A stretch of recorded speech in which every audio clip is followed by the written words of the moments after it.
प्रभु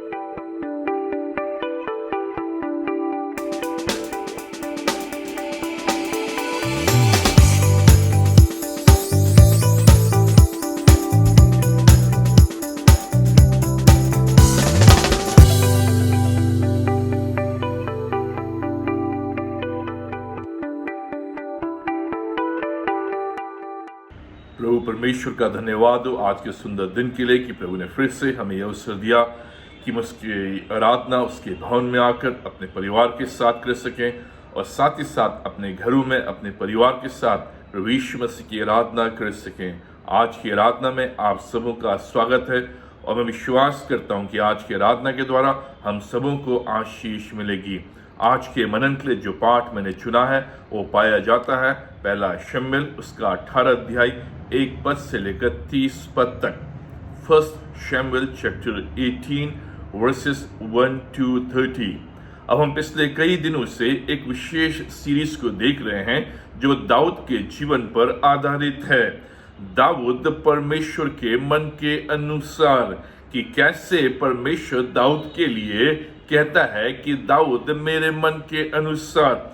अब हमने इसको बार बार देखा कि कैसे दाऊद भी हमारी तरह कमी कमजोरियों वाला व्यक्ति था। असफलताओं से वो गया, पाप में गिरा, अपराध उसके जीवन में आ गया, नाना प्रकार की घटनाओं में से होकर गया, लेकिन फिर भी परमेश्वर उसके लिए कहता है दाऊद मेरे मन के अनुसार, क्योंकि दाऊद का मन परमेश्वर में लगा हुआ था। और हम इस बात को इस पुस्तक में और विशेषज्ञ दाऊद के जीवन पर देख रहे हैं कि कैसे परमेश्वर मनुष्य के बाहरी रूप को नहीं देखता है, परमेश्वर मनुष्य के मन को देखता है, उसके हृदय को देखता है और उसके द्वारा ये जान लेता है कि ये व्यक्ति मेरे प्रति है या नहीं है, मेरे प्रति वफादार है या नहीं है, मेरे प्रति इसका ध्यान है या नहीं है, इसके मन में क्या विचार हैं, इसके मन की क्या धारणा है, क्या पर्सपेक्टिव है, क्या दृष्टिकोण है। और जब परमेश्वर ने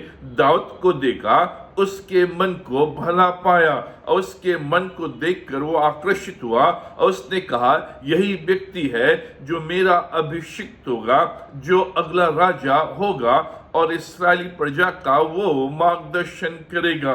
और हम इस बात को बार बार देख रहे हैं कि परमेश्वर जानता है कि हम कमजोर हैं, हमारे अंदर कमियां हैं, हम पाप में गिर जाते हैं, लेकिन अगर हमारा हृदय परमेश्वर के प्रति लगा हुआ है, अब ब्रोकन हार्ट है, टूटा हुआ हृदय है, पश्चातापी हृदय है, जो बार बार परमेश्वर की ओर आता है, तो परमेश्वर उस टूटे हुए हृदय को ग्रहण करता है।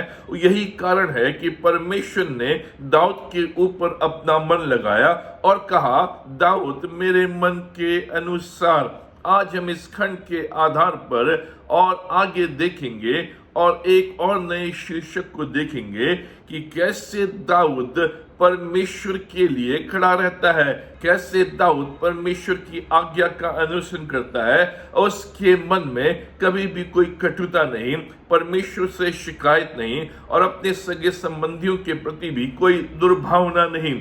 अब हम इस खंड के आधार पर इस बात को देखते हैं कि दाऊद का मुकाबला बड़े शत्रु से, डेविड फेसिंग बिगर जायंट। अब इससे पहले हमने देखा कि कैसे दाऊद ने परमेश्वर की सहायता से उस शूरवीर गोलियत को धराशायी किया, जो इस्राएल का शत्रु था, जो परमेश्वर का शत्रु था, जो परमेश्वर को ललकार रहा था और इस्राएल के ऊपर चढ़ाई कर रहा था और वो इस्राएल का नंबर 1 शत्रु था। और कैसे दाऊद उस गोलियत को, जो शूरवीर है, जो शत्रु है, उसको मार गिराता है। लेकिन अब जब हम इस खंड में आते हैं तो दाऊद का मुकाबला एक और बड़े शत्रु से होता है, एक और बड़े जायंट का वो सामना करता है। जब गोलियत को उसने मारा, उसने ये नहीं सोचा था कि इसके बाद उसके सामने दूसरा भयंकर शत्रु आएगा। अब ये जो दूसरा भयंकर शत्रु है, जो बड़ा शत्रु है, जो बिगर जाइंट है, वो स्वयं राजा शाऊल है। समस्या अब उसके सामने कि कोई अन्य जाति नहीं है, कोई अविश्वासी नहीं है, कोई परमेश्वर का विरोधी नहीं है, लेकिन वो स्वयं परमेश्वर का जन है, वो स्वयं परमेश्वर के द्वारा नियुक्त किया गया राजा है, वो स्वयं शाऊल है। गोलियत एक जाना पहचाना शत्रु था और वो सबका शत्रु था, अन्य जाति था, अविश्वासी था, लेकिन जो शाऊल है उसका स्वयं का राजा है, उसका मित्र है, एक विश्वासी है, और इसलिए समस्या और भी कठिन, जो शत्रु है और भी बड़ा है, वो घर का व्यक्ति है, अपने समाज का व्यक्ति है, अपने विश्वासी की मंडली का व्यक्ति है। अब समस्या का समाधान यही है कि जब तक शाऊल की मृत्यु ना हो जाए तब तक दाऊद उसका मुकाबला करता रहेगा। गोलियत को तो उसने धराशायी कर दिया, लेकिन वो शाऊल को धराशायी नहीं कर सकता है, क्योंकि शाऊल स्वयं परमेश्वर के द्वारा अभिषिक्त है और दाऊद का मन परमेश्वर के प्रति लगा हुआ है, और वो जानता है कि चाहे शाऊल उसका बड़ा शत्रु है, शाऊल उसके पीछे पीछे आ रहा है, उसको मारना चाहता है, उसको बर्बाद करना चाहता है, लेकिन दाऊद अपने मन में जानता है कि वो परमेश्वर का अभिषिक्त है, इसलिए वो उस पर हाथ नहीं डालेगा, उसको मारेगा नहीं, उसको खत्म नहीं करेगा, लेकिन परमेश्वर के समय के लिए प्रतीक्षा करेगा। और ये मन दाऊद का, इसलिए परमेश्वर दाऊद के लिए कहता है, मेरे मन के अनुसार अपने बड़े शत्रु को भी वो मारना नहीं चाहता है, क्योंकि वो जानता है कि परमेश्वर के द्वारा वो अभिषिक्त है। दूसरों से मुकाबला हम कर सकते हैं और वो आसान भी है, लेकिन अपनों से मुकाबला करना आसान नहीं है, कठिन है। दूसरों के खिलाफ हम लड़ सकते हैं और हम उनके खिलाफ आक्रमण कर सकते हैं, उनका मुकाबला कर सकते हैं, उनका सामना कर सकते हैं, लेकिन अपनों से मुकाबला करना बड़ा कठिन है। और यही आज विश्वासियों के बीच में समस्या है। मसीह लोग आपस में एक दूसरे के विरोधी हैं, मसीह लोग विरोधी हैं, विश्वासी विरोधी हैं, और अपने चर्च के लोग विरोधी हैं, अपने घर के लोग विरोधी हैं। आज जो हमारा बड़ा शत्रु है वो कोई अन्य जाति नहीं है, कोई बाहर का व्यक्ति नहीं है, लेकिन अपने घर का व्यक्ति है, अपने समाज का व्यक्ति है, अपनी कलीसिया का व्यक्ति है, विश्वासियों के मंडली का व्यक्ति है। इसलिए समस्या और भयंकर, क्योंकि बाहर मुकाबला कर सकते हैं, घर मुकाबला नहीं कर सकते हैं, घर के अंदर मुकाबला नहीं कर सकते हैं, और घर के अंदर जब आपका शत्रु खड़ा हो जाए तो वो गोलियत से बड़ा शत्रु है।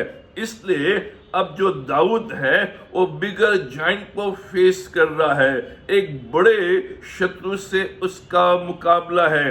बाइबल में ऐसे कई उदाहरण हैं जहां हम देखते हैं कि अपनों से मुकाबला करना कितना कठिन होता है। अपने के विरोध में खड़े हो जाते हैं, अपने लोग ही अपने लोगों के विरोध में खड़े होते हैं। कैन और हाबिल के बीच में ये समस्या थी। क्यों हाबिल की भेंट परमेश्वर ने स्वीकार की, उसका परिणाम हम जानते हैं। सारा और हाजिरा के बीच में भी ये समस्या थी कि क्यों परमेश्वर ने हाजिरा को पुत्र दिया, उसका परिणाम हम जानते हैं। पतरस और यूहन्ना के बीच में भी ये समस्या थी। जब एक शिष्य ने प्रभु से पूछा, इसका क्या होगा, इसके प्रति तेरा क्या विचार है। मरियम और मार्था के बीच में भी हम जानते हैं, जो एक सिस्टर है, एक बहन है। मार्था प्रभु से कहती है, मैं अधिक काम कर रही हूँ, आपस में जलन, आपस में ईर्ष्या, उसके कारण अपनों के बीच में मुकाबला। शाऊल और दाऊद के बीच में ये क्यों समस्या उत्पन्न हुई? क्यों शाऊल के अंदर अब दाऊद के प्रति घृणा, दाऊद के प्रति जलन, कैसे बात बदतर बन गई, कैसे एक छोटी सी समस्या बड़ी समस्या बन गई, जिसके कारण दाऊद को शाऊल का मुकाबला जीवन भर करना पड़ा और दाऊद भागता रहा, लेकिन अपने बड़े शत्रु को जो स्वयं शाऊल है उसको मार नहीं पाया। क्यों ये समस्या शाऊल और दाऊद के बीच में? क्यों शाऊल दाऊद का बड़ा शत्रु बन गया? क्यों शाऊल दाऊद के पीछे भागने लगा? क्योंकि स्वयं परमेश्वर ने अब दाऊद को अभिषिक्त किया है और इसलिए वो अब आने वाला राजा है। लेकिन क्यों ऐसा हुआ कि अब शाऊल दाऊद का शत्रु बन गया है और दाऊद को राजगद्दी पाने के लिए शाऊल का मुकाबला बराबर करना है? क्यों ये सारी बातें हो गई हैं? पहली बात, दाऊद की प्रसिद्धि, डेविड्स पॉपुलैरिटी, जो हम 18 अध्याय 1 से 5 पद में देखते हैं। गोलियत को पराजित करने के बाद तुरंत रातों रात दाऊद एक प्रसिद्ध व्यक्ति बन गया और लोग उसका जय जयकार करने लगे। इस्राएल में सारे जगह उसकी तारीफ होने लगी, उसके विश्वास की तारीफ होने लगी, उसके साहस की तारीफ होने लगी, उसके हुनर की तारीफ होने लगी। चारों लोग दाऊद के प्रति आकर्षित हो रहे हैं। इस जवान चरवाहे को लोग देखना चाहते हैं, उसके लिए गीत गा रहे हैं, उसका गुणवाद कर रहे हैं और ये प्रसिद्धि पूरे इस्राएल में फैल गई कि दाऊद एक प्रसिद्ध व्यक्ति है। यहाँ तक कि स्वयं शाऊल ने इस बात को देखा कि कैसे दाऊद बुद्धिमानी के साथ काम कर रहा है। समस्त प्रजा दाऊद से प्रसन्न है। समस्त कर्मचारी जो शाऊल के हैं वो भी दाऊद से प्रसन्न हैं। और अब जो शाऊल है वो उसकी प्रसिद्धि के कारण जलन रखने लगा है कि दाऊद को अधिक लोग चाह रहे हैं, वो अधिक प्रसिद्ध हो रहा है। दूसरी बात, दाऊद और यूनातन के बीच में मित्रता, जो हम 17 अध्याय के 57 से 58 पद में देखते हैं और 18 पद के 1 पद में कि कैसे अब जो यूनातन है वो दाऊद का मित्र बन गया है, दाऊद के ऊपर उसका मन आ गया है। अब यूनातन जो है वो शाऊल का पुत्र है और शाऊल चाहता है कि यूनातन राजगद्दी को संभाले और अपने पिता के बाद राजा बने। लेकिन जो यूनातन है उसका मन दाऊद के ऊपर आ गया है और दाऊद से वो मित्रता करता है और इस कारण शाऊल जो है दाऊद से जलन और ईर्ष्या रखने लगा है। 18 अध्याय 1 पद में यूनातन का मन दाऊद पर ऐसा लग गया कि वह अपने प्राण से अधिक उससे प्यार करने लगा। जब यूनातन ने दाऊद के विषय में सुना कि कैसे उसकी चर्चाएं जगह जगह हो रही हैं, कैसे उसने गोलियत को धराशायी किया, कैसे बुद्धिमानी से वो कार्य कर रहा है, कैसे सारे लोग उसकी प्रशंसा कर रहे हैं, इन बातों को सुनने के बाद लिखा है कि यूनातन का मन दाऊद पर ऐसा लग गया कि वो अपने प्राण से अधिक दाऊद से प्रेम करने लगा। जब यूनातन ने दाऊद की योग्यताओं को देखा, उसके विषय में सुना, उसने उसके साथ एक वाचा बांधी, एक प्रॉमिस की कि जीवन के अंत तक हम एक दूसरे के मित्र बने रहेंगे, एक दूसरे से लिपटे रहेंगे। उसने उस पर मोहर लगा दी और अपनी अंगूठी, अपना रुमाल, अपना कटिबंध जो था वो दाऊद को दे दिया। इस बात का प्रमाण कि वो जीवन भर दाऊद के प्रति विश्वास योग्य रहेगा, प्रेम करता रहेगा। और इस कारण यूनातन बार बार शाऊल को समझाता है कि दाऊद का पीछा मत कर, दाऊद को मत मार, दाऊद को स्वीकार कर। लेकिन शाऊल के अंदर और अधिक ईर्ष्या और जलन, क्योंकि यूनातन भी अब दाऊद के साथ है। हालांकि शाऊल दाऊद को सम्मान देता है। 18 अध्याय के 5वें पद में विजय के बाद, पराजित करने के बाद, गोलियत को हराने के बाद दाऊद को आदर की दृष्टि से शाऊल देखता है और योद्धाओं का प्रधान नियुक्त करता है। शाऊल के सेवक भी जो दाऊद है उसकी प्रशंसा करते हैं, लेकिन जो शाऊल है अपने मन के अंदर ही अंदर संघर्ष कर रहा है। एक जलन की आत्मा उसके अंदर उत्पन्न हो गई है और वो जलन की आत्मा शीघ्र फूटने वाली है, एक भयंकर रूप लेने वाली है। हालांकि आदर दे रहा है, हालांकि उसकी प्रशंसा कर रहा है, लेकिन अंदर ही अंदर उसके जलन है। जलन शाऊल के अंदर, जेलसी, जो हम 18 अध्याय 6 से 13 पद में देखते हैं।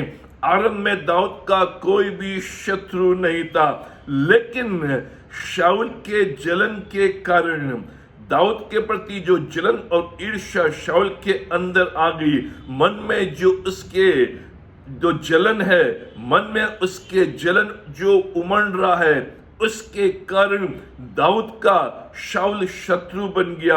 आरंभिक प्रसिद्धि के कारण जो शाऊल है वो अपने आप को असुरक्षित महसूस करने लगा और उसके कारण दाऊद के प्रति जलन और दाऊद का वो शत्रु बन गया।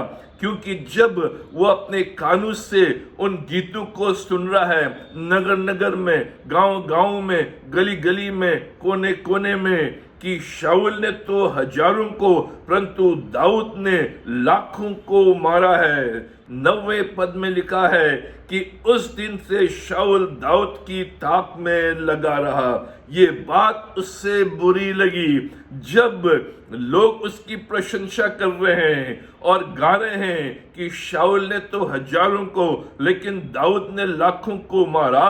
तो ये बात शाऊल को बुरी लगी। उस दिन से वो दाऊद का शत्रु बन गया और वो उसकी ताक में लगा रहा कि कैसे उसको पराजित किया जाए, कैसे उसको खत्म कर दिया जाए, कैसे उसको मार दिया जाए। ये शब्द शाऊल के कानों में पड़ने लगे, चाहकर भी उन शब्दों को वो भूल नहीं रहा।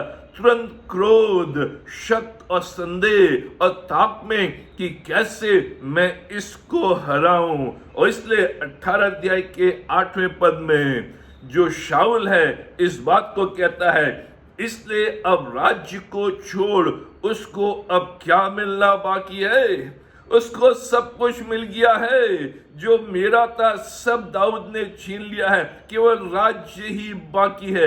ये जलन, ये ईर्ष्या उसके अंदर, शाऊल समझने लगा कि अब ये व्यक्ति जो है उसका स्थान लेने वाला है। हालांकि शमूएल ने पहले ही शाऊल को बता दिया था, जो 13 अध्याय और 14 पद में, कि परमेश्वर ने एक ऐसा व्यक्ति ढूंढ लिया है जो उसके मन के अनुसार है और वो तेरे स्थान में राजगद्दी लेगा।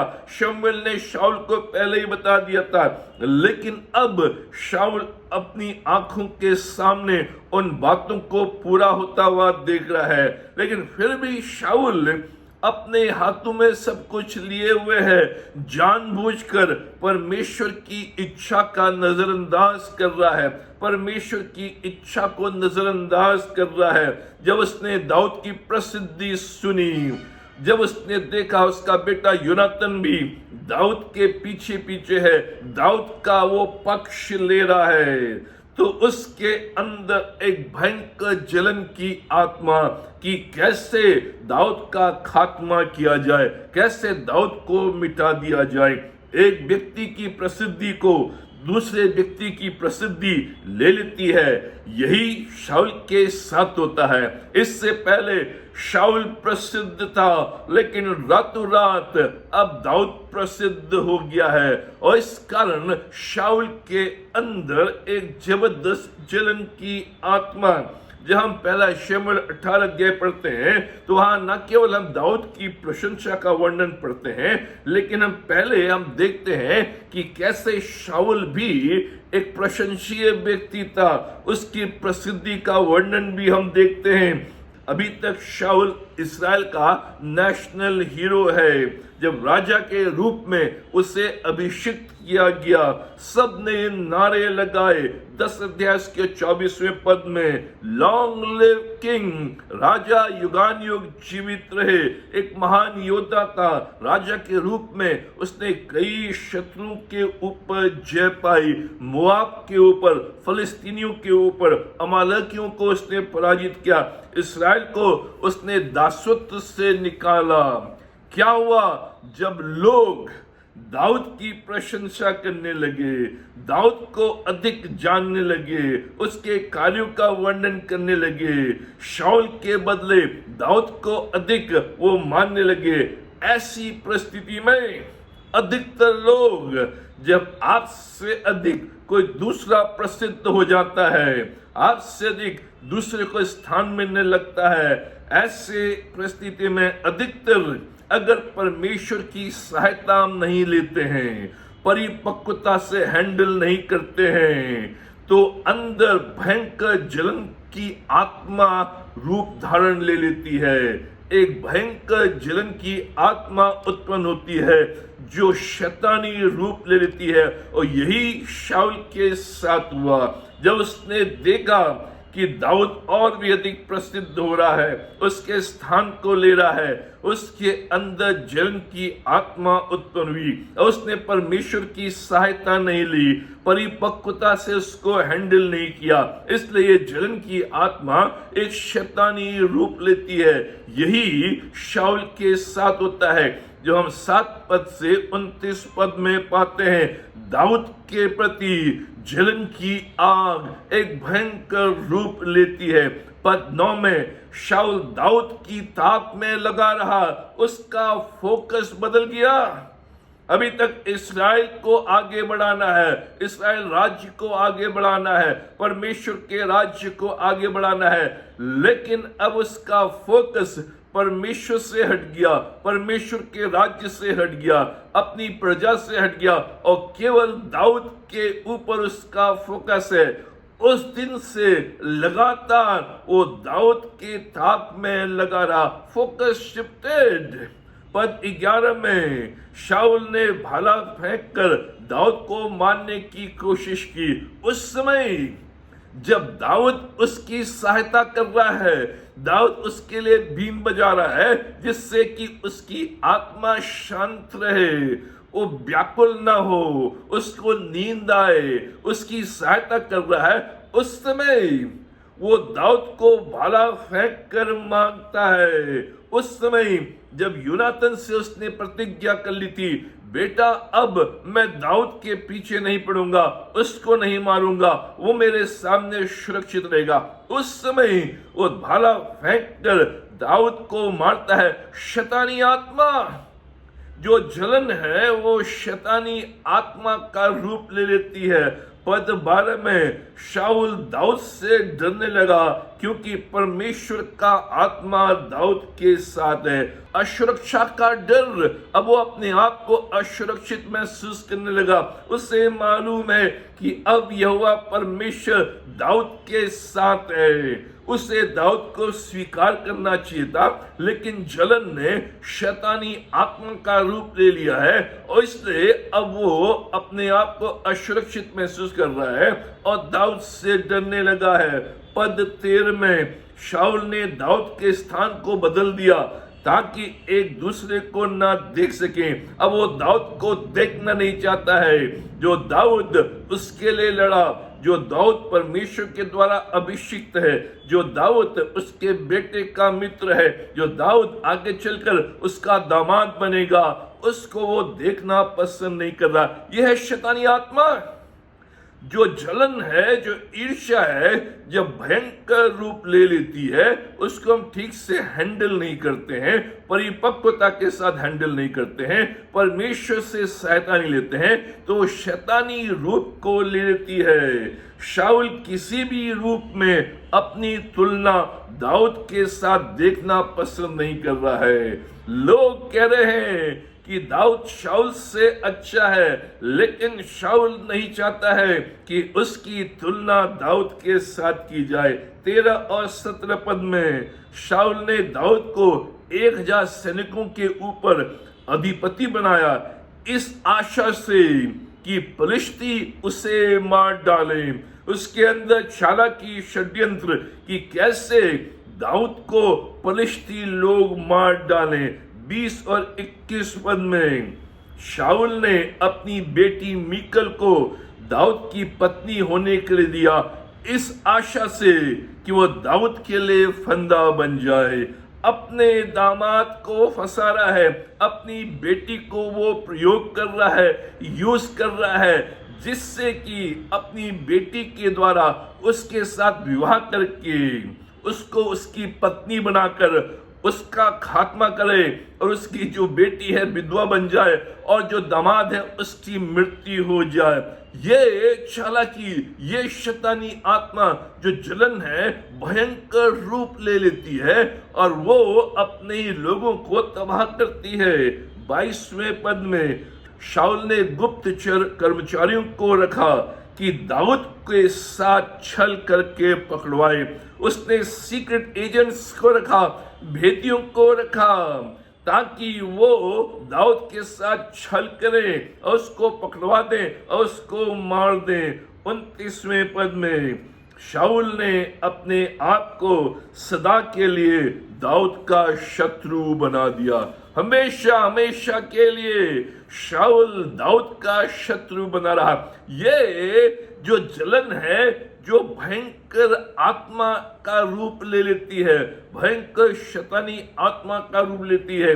दाऊद के पीछे वो पड़ा रहा, एक बालक के पीछे, एक व्यक्ति के पीछे। शाऊल जिसके पास पूरा साम्राज्य है, जिसको लोग मानते हैं, जिसको लोग नेशनल हीरो के रूप में मानते हैं, सारी प्रजा उसके अधीन है, लेकिन फिर भी जलन के कारण सब बातों को छोड़कर केवल एक व्यक्ति पर फोकस करता है और दिनों रात उसके पीछे भागता है। यह है शैतानी आत्मा। जलन के साथ साधारणतः 3 बातें जुड़ी रहती हैं। जब भी हमारे अंदर जलन की आत्मा है, ईर्ष्या की आत्मा है, उससे 3 बातें जुड़ी रहती हैं जो हमारे भावनाओं को, हमारे मन को वश में करती हैं। और शाऊल ने इन तीनों बातों का अनुभव किया। पहली बात क्रोध, एंगर, जो 18 अध्याय के 8वें पद में, तब शाऊल अति क्रोधित हुआ। वह इस बात को सुनकर कि लोग दाऊद की प्रशंसा कर रहे हैं, ये सुनकर लिखा है शाऊल अति क्रोधित हुआ। दाऊद के प्रति उसके मन में क्रोध और कड़वाहट, उस जलन के कारण उसके अंदर क्रोध, ये जलन है जो क्रोध की भावना को बढ़ाती है। अति क्रोधित हुआ। और यही बात हम देखते हैं कैन के जीवन में भी, कि कैसे जब उसके अंदर हाबिल के लिए जलन की भावना आई, वो अति क्रोधित हुआ और उसने हाबिल का कत्ल कर दिया, खून कर दिया। जलन क्रोध को उत्पन्न करती है, हमारे हृदय के अंदर क्रोध को, और शाऊल के अंदर ये क्रोध की भावना उत्पन्न हुई। दूसरी बात जो जलन के साथ दिखाई देती है, जो शाऊल के जीवन में भी हम देखते हैं, शक या सस्पिशन, संदेह, जो 18 अध्याय के 9 पद में लिखा है, उस दिन से शाऊल दाऊद की ताक में लगा रहा। उस दिन से एक संदेह की आत्मा न केवल क्रोधित होता है, क्रोध से भरा हुआ है, लेकिन अब उसके अंदर सस्पिशन, उसके अंदर अब संदेह और शक ताक में लगा हुआ है कि दाऊद कहां जा रहा है, क्या कर रहा है। जलन मनुष्य को शक्की बना देती है। Focus change. जब भी जलन की आत्मा हमारे अंदर, हम शक के घेरे में, हमें शक की बना देती है और हमारा फोकस चेंज हो जाता है और हम फिर उसी चीज की ताक में लगे रहते हैं और उसके पीछे कुछ ना कुछ देखने की कोशिश करते हैं और शक का कोई भी इलाज नहीं है। तीसरी बात जो जलन से जुड़ी हुई है, जो हम शाऊल के जीवन में देखती हैं, डर, फियरफुल। 18 अध्याय के 12वें पद में शाऊल दाऊद से डरा करता था। अब जो शाऊल है, जो महान राजा है, सर्वशक्तिशाली राजा है, पूरी इस्राएल प्रजा का राजा है, पहला राजा है, शूरवीर है, अब वो दाऊद से डरा करता है। डर, असुरक्षा की भावना, इनसिक्योरिटी, जलन के साथ ये तीन बातें हमारे जीवन में रहती हैं। जब भी जलन की आत्मा मेरे अंदर वास करती है, मैं अति क्रोधित होऊंगा, मैं हमेशा शक की दृष्टि से देखूंगा और हमेशा डरा डरा रहूंगा और अपने आप को असुरक्षित महसूस करूंगा कि मेरा क्या होगा, मेरा स्थान कभी कोई ना ले ले, मेरा नाम कम ना हो जाए, मेरा महत्व कम ना हो जाए। इन बातों के घेरे में मैं बना रहूंगा। ऐसा क्यों? क्योंकि मैं अपने आप को स्वीकार नहीं करता हूं। अब शाऊल ने अपने आप को स्वीकार नहीं किया। शाऊल, तेरा समय चला गया है, तूने एक राजा के रूप में अच्छे रूप में कार्य किया, मार्गदर्शन किया, तू इस्राएल का प्रथम राजा नियुक्त किया गया, परमेश्वर का आत्मा बल के साथ तेरे ऊपर उतरा, आज भी तू नेशनल हीरो है। अब तेरा समय आ गया है कि अब दूसरा व्यक्ति तेरे स्थान पर आए, दूसरा व्यक्ति कार्य करे, दूसरा व्यक्ति आगे बढ़े। अपने आप को स्वीकार कर कि अब जो मैं हूं उसको मुझे स्वीकार करना है। अपने अंदर हीनता की भावना को नहीं, दूसरे के प्रति जलन की आत्मा नहीं, लेकिन अपने अंदर प्रशंसा की आत्मा, अपने अंदर ऐसी आत्मा कि दूसरे के लिए रास्ता तैयार करें। ये हमारे साथ होता है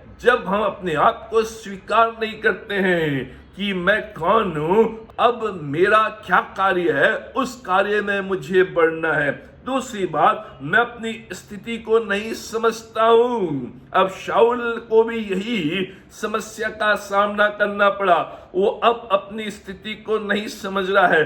परमेश्वर ने उसे हटा दिया है। शमूएल ने उससे कह दिया है कि अब तेरा समय चला गया है। परमेश्वर ने दूसरे व्यक्ति को ढूंढ लिया है, क्योंकि तूने परमेश्वर की आज्ञा का उल्लंघन किया है। आज्ञा का उल्लंघन करने के बाद भी तूने पश्चाताप नहीं किया है। परमेश्वर ने तुझे मौका दिया, लेकिन तूने उस मौके को गंवा दिया। अभी भी जानबूझकर तू परमेश्वर के विरोध में खड़ा है, अपने हाथों में सारी चीजें ले रहा है, परमेश्वर की सहायता नहीं ले रहा है और अपने आप को एक परिपक्व व्यक्ति के रूप में प्रस्तुत नहीं कर रहा है। जो भी चीजें हैं उसको मैच्योरिटी के आधार पर हैंडल नहीं कर रहा है। अपने आप को, अपनी स्थिति को नहीं समझ पा रहा है। अभी भी वो सोच रहा है कि उसी प्रकार से जब उसका अभिषेक हुआ था, परमेश्वर का आत्मा उसके ऊपर बल के रूप में है, वो अभी भी यही सोच रहा है। लेकिन अब परमेश्वर का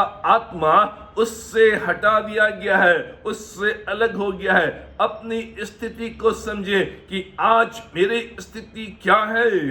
क्या परमेश्वर का आत्मा आज भी मेरे ऊपर बल के साथ है? क्या परमेश्वर की कृपा दृष्टि आज भी मेरे प्रति है? क्या परमेश्वर मेरे मन को देखकर आज भी प्रसन्न है? अपनी स्थिति को समझना, और अगर उससे हम दूर हो गए हैं तो परमेश्वर के पास आकर उससे सहायता लेना, जिससे कि परमेश्वर पुनः स्थापित कर सके। लेकिन शाऊल ने ऐसा नहीं किया। मैं अपनी योग्यता से संतुष्ट नहीं। तीसरी बात, ऐसा क्यों होता है? मैं अपनी योग्यता से संतुष्ट नहीं हूं। जो मेरे पास है उससे मैं संतुष्ट नहीं हूं। दूसरे की चीज मुझे अच्छी लगती है।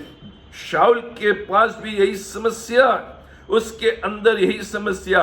अब वो अपने आप से संतुष्ट नहीं है, जो उसके पास है उससे संतुष्ट नहीं है। उसे जो दाऊद का है वो चाहिए, जो दाऊद के पास है वो चाहिए। और इसीलिए जलन, इसीलिए क्रोध, इसीलिए ईर्ष्या, इसीलिए शक, इसीलिए डर, जलन असुरक्षा और असंतुष्टि को पैदा करती है। जलन मनुष्य को जला देती है, दूसरे को नहीं अपने आप को जला देती है। दूसरा जरूर परेशान होगा लेकिन आप जलन से जल जाएंगे। जो जलन है वो मनुष्य को जला देती है। जलन के द्वारा आप दूसरे को परेशान तो कर सकते हैं लेकिन आप अपने आप को जला देंगे। और यही शाऊल के जीवन में हुआ। शाऊल के अंदर जलन अत्यधिक मात्रा में, जिसने शैतानी रूप को ले लिया और उसने दाऊद को जरूर परेशान किया। दाऊद दर दर भटक रहा है, कभी इस नगर में छुप रहा है, कभी उस पहाड़ी में छुप रहा है। शाऊल उसके पीछे लगातार लगा है। जो दाऊद 17 साल तक वो परेशान हुआ, लेकिन शाऊल इस जलन में जल गया और अंत में उसने आत्महत्या की। प्रिय मित्रों, यह है जलन का परिणाम कि जलन जो है एक भयंकर रूप ले लेती है और क्रोध और शक और डर को हमारे अंदर उत्पन्न करती है। जब भी कोई ऐसी स्थिति में इसको हैंडल करना है, शैतानी आत्मा को प्रवेश नहीं होने देना है, क्योंकि शैतान जो है इस भावना को वो प्रयोग करता है। जब भी आपके अंदर शैतान जलन को देखेगा, वो इस भावना को प्रयोग करता है क्रोध के रूप में, शक के रूप में, डर के रूप में, और दूसरे को परेशान और आपको स्वयं को बर्बाद। ये इस कहानी में हम पाते हैं कि कैसे जो शैतान है शाऊल की इस भावना को प्रयोग करता है और उससे बढ़ने देता है और जलन की आत्मा उसमें हावी हो जाती है और जल्दी ही वो शैतान के हाथों में प्रयोग होता है। जब भी जलन की आत्मा उससे हावी नहीं होने देना है, उसको कंट्रोल में, उसको परमेश्वर के वश में, शैतान के हाथ में नहीं। अगर शैतान उसको अपने हाथ में ले लेगा तो आप बर्बाद हो जाएंगे। और जलन की आत्मा के द्वारा शैतान आपको जला देगा, आपके परिवार को जला देगा, आपके कार्य को जला देगा। यही शाऊल के साथ हुआ। न केवल वो खुद जला, उसका परिवार जल गया, उसका जो राज्य है वो जल गया और शाऊल अंत में आत्महत्या करता है। शाऊल को क्या कदम लेने चाहिए थे ऐसी परिस्थिति में जब जलन की भावना अंदर उत्पन्न हो रही है? एक परमेश्वर का जन होने के नाते, एक विश्वासी होने के नाते, परमेश्वर के घर में आराधना करने के नाते, उसकी संतान होने के नाते, जब भी ऐसी भावना मेरे अंदर आती है, क्या कदम उठाने चाहिए? शाऊल को क्या कदम उठाने थे जो उसने नहीं उठाए? अगर वो कदम उठाता तो हो सकता था परमेश्वर उससे बचा लेता और उसके राज्य को स्थिर करता है। परमेश्वर ने शाऊल को बार बार मौके दिए, लेकिन शाऊल उस जलन की भावना के वश में था। अगर वो सही कदम उठाता, उस भावना के वश से वो दूर हो जाता और परमेश्वर उससे सफल करता। शाऊल को क्या कदम उठाने थे जो उसने नहीं उठाए? उन कदमों को हमें उठाना है जिससे कि हम इस जलन की आत्मा से छुटकारा प्राप्त करके, उस क्रोध की आत्मा से, उस शक की आत्मा से, उस डर की आत्मा से, जो शैतान इस भावना को अपने हाथ में लेकर हमें भस्म कर सकता है, जला सकता है, बर्बाद कर सकता है, उससे हम उठ सकते हैं, उससे हम बच सकते हैं। पहला कदम जो शाऊल को लेना चाहिए था लेकिन उसने नहीं लिया, समस्या की जड़ का समाधान करना।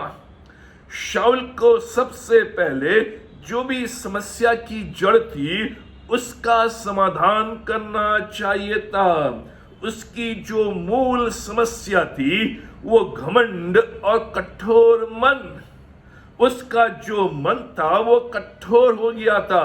घमंड के कारण उसका जो मन था कठोर हो गया था। घमंड और कठोर मन एक साथ चलते हैं, दीनता और कोमल मन साथ साथ। यह है भिन्नता। घमंड और कठोर मन एक साथ रहते हैं, और जो दीनता है और जो कोमल मन है एक साथ। क्योंकि जो शाऊल है उसके अंदर घमंड आ गया था। वो सोच रहा था वही सर्वोपरि है। वो सोच रहा था कि परमेश्वर भी उसके सामने कुछ नहीं है। उसने कई देशों को पराजित किया है, लोग उसका गुणवाद करते हैं, वो एक नेशनल हीरो है, वो सब कुछ कर सकता है। और इसलिए उसके अंदर घमंड आ गया था, और उस घमंड के कारण उसका मन कठोर हो गया था। जब परमेश्वर ने शाऊल के मन को देखा, उसके मन को कठोर पाया, इसलिए परमेश्वर ने कहा शाऊल को मैं रिजेक्ट करता हूं। और शाऊल के ऊपर से परमेश्वर का आत्मा उतर गया, परमेश्वर का आत्मा हट गया। लेकिन जो दाऊद है वो दीन है, और इसलिए उसका मन कोमल है। और जब परमेश्वर दाऊद के मन को देखता है, उसके मन को कोमल पाता है। जो शाऊल था उससे इस जड़ की समस्या का समाधान करना था।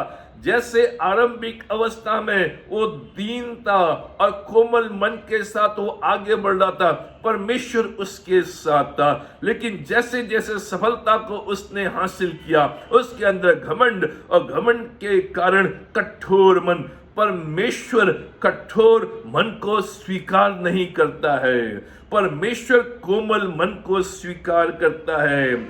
उसने सच्चाई के साथ कभी भी पश्चाताप नहीं किया, परमेश्वर के विरुद्ध आज्ञा का उल्लंघन किया। और जब भी उसने उल्लंघन किया, उससे उसके प्रति दुख नहीं हुआ। शाऊल को एक के बाद एक मौके दिए गए, लेकिन वो मन में अपने आप को कठोर किए हुए था। परमेश्वर ने उसे मौके दिए, लेकिन उससे सच्चाई के साथ पश्चाताप नहीं किया। उसका मन और भी अधिक कठोर हो गया। जड़ ये है, जो जलन है, जो क्रोध है, जो शक है, जो ईर्ष्या है, उसके पीछे घमंड और कठोर मन। जब मेरा मन कठोर हो जाता है तो मैं परमेश्वर को नजरअंदाज करता हूं, परमेश्वर की वाणी को नहीं सुनता हूं। और परमेश्वर जब मेरे मन को देखता है तो वो प्रसन्न नहीं होता है, अपने हाथ को हटा लेता है, अपनी उपस्थिति को हटा लेता है, अपने आत्मा को मुझसे अलग कर लेता है। और इसलिए शाऊल ने इस कदम को नहीं उठाया। उसने जो जड़ थी समस्या का, उसका समाधान नहीं किया। लेकिन दाऊद दीनता के साथ, कोमल मन के साथ, परमेश्वर के साथ बढ़ता चला गया। दूसरा कदम जो शाऊल को उठाना चाहिए था लेकिन नहीं उठाया, परमेश्वर की ओर समाधान के लिए फिरना। शाऊल को परमेश्वर की ओर समाधान के लिए फिरना चाहिए था।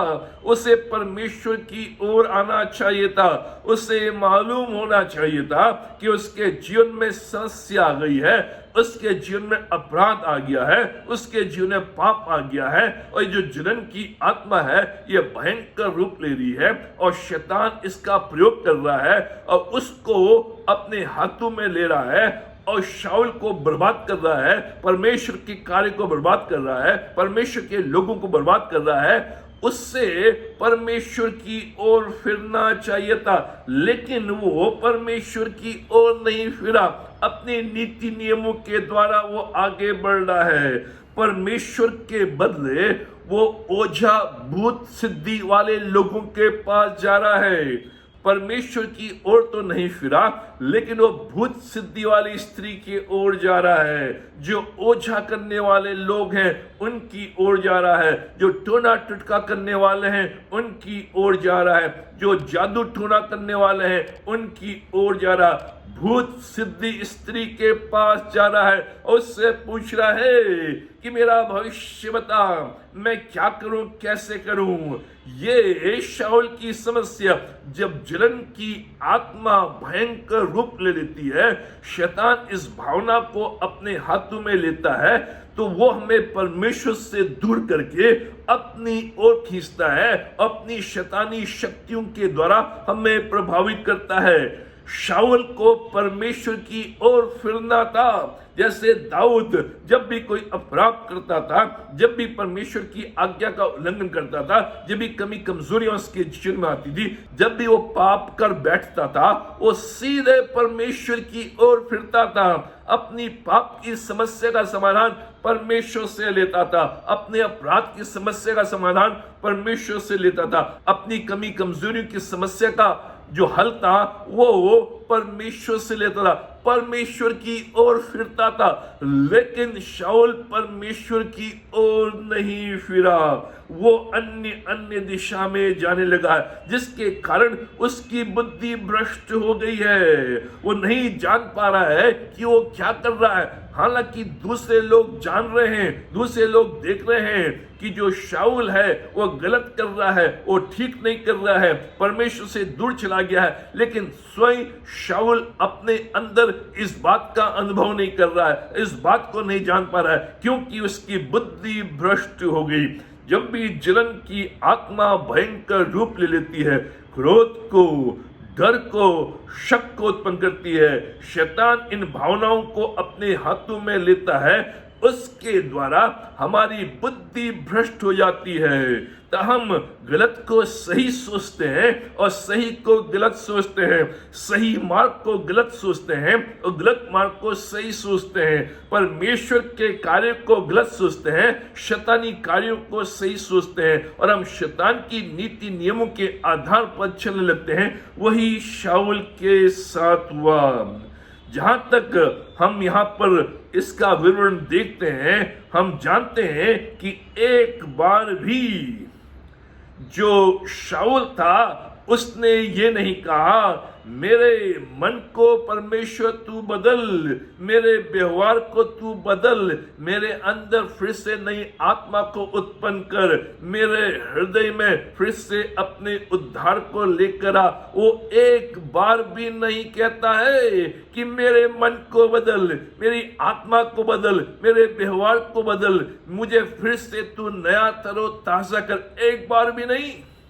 जो दाऊद है जब वो पाप में गिरता है, वो बार बार परमेश्वर से कहता है, परमेश्वर मैंने तेरे ही विरुद्ध पाप किया है, मेरे हृदय को बदल दे, मेरे पाप को क्षमा कर, मेरे अपराधों को दूर कर, मेरे अंदर फिर से नया हृदय उत्पन्न कर, नई आत्मा को फिर से स्थिर आत्मा को उत्पन्न कर, जिससे कि फिर से मैं तेरी उपस्थिति में आ सकूं। लेकिन शाऊल एक बार भी नहीं, इसके बदले वो सब कुछ अपने हाथों में ले रहा है और लगातार परमेश्वर की इच्छा के विरुद्ध लड़ रहा है। दाऊद जो है वो ये जानता है कि शाऊल अभिषिक्त वाला व्यक्ति है, परमेश्वर ने उसे अभिषेक किया है, इसलिए दाऊद को कई बार मौका मिला कि वो शाऊल को मार दे, फिर भी दाऊद ने शाऊल के ऊपर हाथ नहीं डाला, क्योंकि वो अपने मन में जानता था कि परमेश्वर ने उसे अभिषेक किया है। लेकिन जो शाऊल है वो जानता था कि दाऊद भी अभिषिक्त व्यक्ति है, परमेश्वर ने उसे अभिषिक्त किया है, लेकिन वो उसे मारने के लिए तुला हुआ है, भाला फेंकता है, वो तलवार फेंकता है और मारने के लिए कई षड्यंत्र, कई योजनाएं बनाता है। यह है बुद्धि भ्रष्ट कि कैसे वो परमेश्वर की ओर नहीं फिरता है, लेकिन अपने ही कामों के द्वारा, अपने ही नीति नियमों के द्वारा वो आगे बढ़ता है। इसलिए उसके जीवन में सुधार नहीं आया, इसलिए परमेश्वर ने उसके राज्य को छीन लिया। प्रिय मित्रों, जब भी हम पाप में गिरते हैं, अपराध हमारे अंदर आ जाता है, कमी कमजोरियां हमारे अंदर आ जाती हैं, हमें तुरंत परमेश्वर की ओर फिरना है। जब भी मेरे अंदर जलन की आत्मा, जब भी मेरे अंदर क्रोध की आत्मा, जब भी मेरे अंदर डर की आत्मा, मुझे समझ लेना चाहिए कि अब मैं अपने आप इसको हैंडल नहीं कर सकता। मैं परमेश्वर की ओर फिरूं और परमेश्वर से कहूं, परमेश्वर हाँ, मैंने तेरे विरुद्ध पाप किया है, इस जलन की आत्मा को मेरे जीवन से निकाल दे, इस क्रोध की आत्मा को मेरे अंदर से निकाल दे, और जो भी अपराध जाने अनजाने में मेरे द्वारा हुए हैं, मैं तुझसे चाहता हूं मुझे दोष शुद्ध और पवित्र कर। परमेश्वर की ओर फिरें, जादू टोना के तरफ नहीं, झाड़ फूक की तरफ नहीं, भूत सिद्धि की तरफ नहीं, ओझाओं की तरफ नहीं, लेकिन परमेश्वर की ओर। तीसरा कदम जो शाऊल को लेना चाहिए था, लेकिन उसने नहीं लिया। शाऊल दूसरों की सहायता ढूंढ सकता था, दूसरों से वो सहायता ले सकता था। शाऊल चाहता तो दूसरों से सहायता ले सकता था, शमूएल के पास जा सकता था, अन्य जो इस्राएल में जो याजक हैं, महायाजक हैं, उनके पास जा सकता था, उनसे सहायता ले सकता था, उनकी सहायता की मांग कर सकता था। उसका अपना बेटा योनातन जो जानता था क्या सही है क्या गलत है, बार बार उसने अपने बाप को समझाने की कोशिश की, शाऊल को बताने की कोशिश की, लेकिन शाऊल ने अपने बेटे की एक नहीं सुनी। वो योनातन के पास, अपने बेटे के पास सहायता के लिए जा सकता था, लेकिन उसका घमंड, उसका कठोर मन उसको उन सारे लोगों से दूर रखता है, आत्मिक लोगों से दूर रखता है। शमूएल जो परमेश्वर का भविष्य रखता है, उससे दूर रखता है। जो योनातन जिसके अंदर परमेश्वर का आत्मा है, उसका स्वयं का बेटा है, उससे दूर रखता है। जब भी मेरे जीवन में इस प्रकार की बातें आती हैं जिनको मैं हैंडल करने में असमर्थ हूं, मुझे अपने आत्मिक लोगों के पास जाना है, अपने परिवार के आत्मिक लोग, अपने परिवार के बड़े लोग, चर्च के आत्मिक जो पास्टर हैं, जो याजक हैं, उनके पास जाकर उनसे सहायता लेनी है, जिससे कि मैं इस समस्या का समाधान कर सकूं, इस समस्या के वश में न रहूं, लेकिन समस्या के वश से बाहर निकल सकूं। बराबर समाधान और सहायता ढूंढने की कोशिश करें, जिससे कि हम आत्मिक क्षेत्र में आगे बढ़ सकें। चौथा कदम जो शाऊल को लेना चाहिए था, लेकिन नहीं लिया, जो अनुभव शाऊल कर रहा था, उससे दाऊद के साथ बांट सकता था। जो शाऊल है, जो भी अनुभव वो अपने अंदर दाऊद के प्रति कर रहा था, चाहे वह जलन की आत्मा हो, क्रोध की आत्मा हो, शक की आत्मा हो, जो भी उसके अंदर दाऊद के प्रति बातें चल रही थी, उन बातों को वो दाऊद के साथ बांट सकता था, दाऊद को बुलाकर, क्योंकि दाऊद उसके लिए एक बेटा समान था, दाऊद स्वयं उसका दामाद था, उसकी बेटी को उसने ब्याया था, उसका दामाद था, उसको बुलाकर वो बैठकर बातचीत कर सकता था कि दाऊद, मेरे अंदर इस प्रकार की भावना तेरे प्रति उत्पन्न हो रही है। और दाऊद जिसने गोलियत को पराजित किया, एक बड़े शत्रु को, एक बड़े शूरवीर को, वो दाऊद परमेश्वर की आत्मा के द्वारा इस समस्या का समाधान भी कर सकता था, उसकी व्यक्तिगत सहायता कर सकता था और उसे इस फंदे से बचा सकता था। दाऊद को एक शत्रु जो शूरवीर है, जो गोलियत है, उसको मारने में उसे कामयाबी मिली। वो शाऊल की समस्या का भी समाधान कर सकता था, लेकिन उसने ऐसे कोई कदम नहीं उठाए, शाऊल ने ऐसे कोई कदम नहीं उठाए, ना ही वो दाऊद के समक्ष अपनी समस्या को व्यक्त कर सका, लेकिन उसने सारी बातें अपने हाथों में लिए, अपने मन को उसने कठोर किया और इन सारे कदमों को नजरअंदाज करते हुए, परमेश्वर की आज्ञा को नजरअंदाज करते हुए, जलन की आत्मा को अपने अंदर पलटने दिया और जीत पाने के लिए वो अन्य साधनों का प्रयोग करने लगा। उसने अपने आप को परमेश्वर के समक्ष नहीं रखा। कोई भी नकारात्मक भावना, कोई भी ऐसी समस्या जो मेरे अंदर बसी हुई है, जो मैं हैंडल नहीं कर सकता हूं, जिसके कारण मेरी स्थिति खराब हुई है और मैं समझ नहीं पा रहा हूं कि मैं कैसे इसको हैंडल करूं। प्रिय मित्रों, आज परमेश्वर के समक्ष उसको लेकर आए। जो जलन की आत्मा हमारे अंदर किसी न किसी रूप में आ गई है, उस जलन की आत्मा को पनपने न दें। और आज परमेश्वर का वचन हमसे इस बारे में बातचीत कर रहा है कि जो जलन की आत्मा है, वो शैतान इस भावना को अपने हाथ में ले लेता है और फिर वो आपको अपने लिए प्रयोग करता है, आपके अंदर इस आत्मा को पनपने देता है, जो आपको अपने वश में कर लेती है।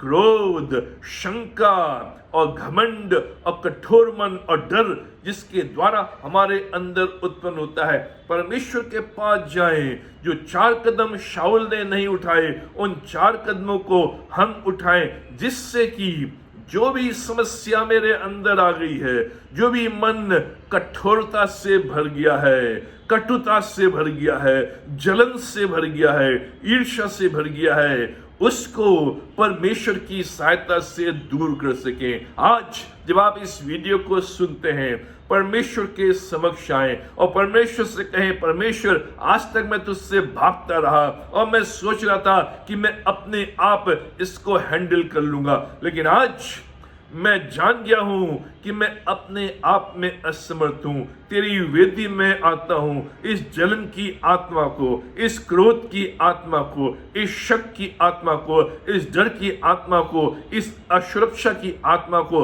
तेरी वेदी पर लाता हूं और तुझसे चाहता हूं कि तू मुझे इन बातों से मुक्त कर, आजाद कर, जिससे कि मेरे अंदर कठोर मन नहीं लेकिन कोमल मन उत्पन्न हो। और जब तू मेरे मन को देखे और जाने कि मेरा मन कोमल है, तेरी ओर लगा हुआ है, परमेश्वर आपकी सहायता करे। आज आप परमेश्वर के पास आए और प्रभु आपकी सहायता करने में समर्थ है, जिससे कि उसकी असीम आशीषों को अपने जीवन में हम प्राप्त कर सकें। आइए हम प्रार्थना करें।